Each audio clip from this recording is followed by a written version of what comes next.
Hello, parents. Welcome to the 2020 virtual open house. My name is Dane Derstine. I will be teaching eighth grade English this year. A little bit about myself. I grew up in a big family. I love spending time with them along with my friends. Any chance I get to listen to music or play and watch sports, that's the first on my list. Anytime I can bring sports and teamwork into the classroom, I love being able to do that. Anything outside in the mountains, by the ocean, riding bikes, big hobbies of mine. Also enjoy cooking, getting my hands dirty. Anytime I can get on the pottery wheel, I have a great time doing that. My educational background, I studied at Lynn University in Boca Raton, Florida, where I received my bachelor's in business general management. After graduating from Lynn, I moved out to California, where I spent 2 years in sales and marketing. During that time, I found my passion working with young adults while I was a baseball coach. And then I transitioned into education, worked a year and a half in Thailand, teaching middle school and high school English and ESL. From there, I moved to England, where I received my master's in education from the University of Nottingham. During my time in England, I was an activities coordinator at a local elementary school.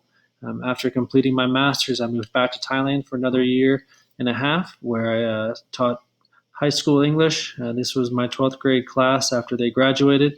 I was fortunate to have my mom come out during that time.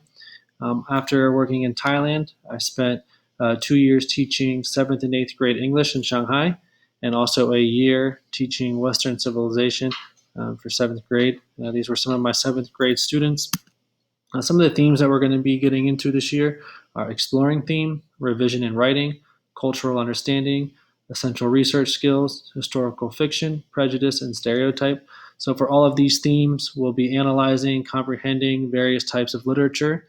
The students are going to be producing various types of texts. They're going to be producing a lot of multimedia presentations, both individually and in groups. They're going to have the chance to continue to expand their knowledge with the figurative language and other type of ways to improve in order to get ready for the high school.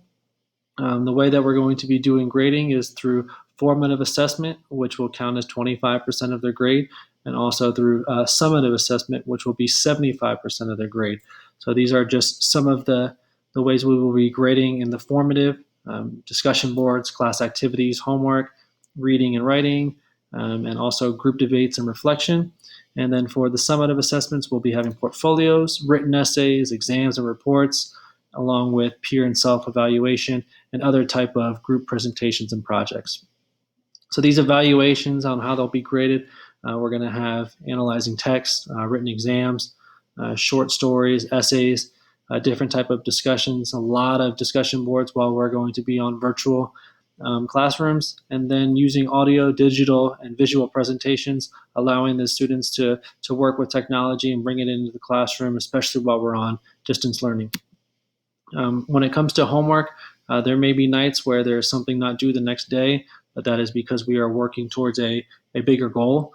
And so students will always have something to plan for. So there might not be a homework task that night, but it's something that they could build on.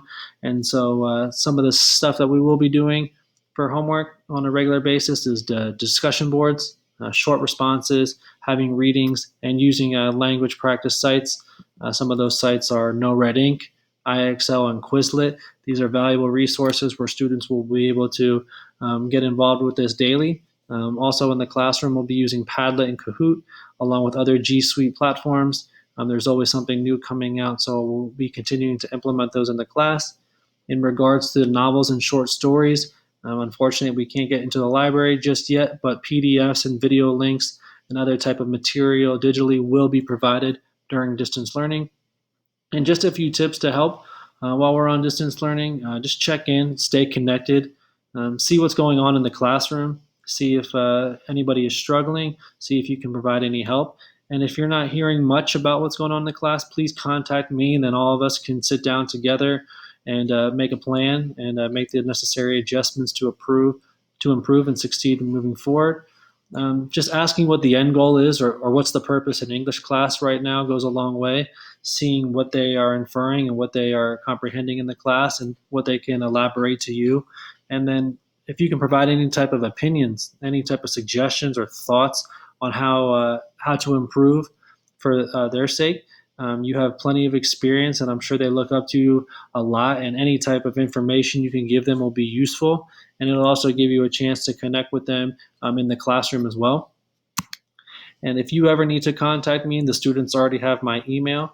I'm available most of the day and can get back to you very quickly. Students know that they can also schedule meetings with me on a spreadsheet on Google Classroom during lunch or after school. But if you have at any time need anything from me, please just use this email right here. And I just want to say thank you for your time. Thank you for joining us during this virtual open house. I wish we were there in person to meet, but take care and stay safe and hope to see you soon. Thank you.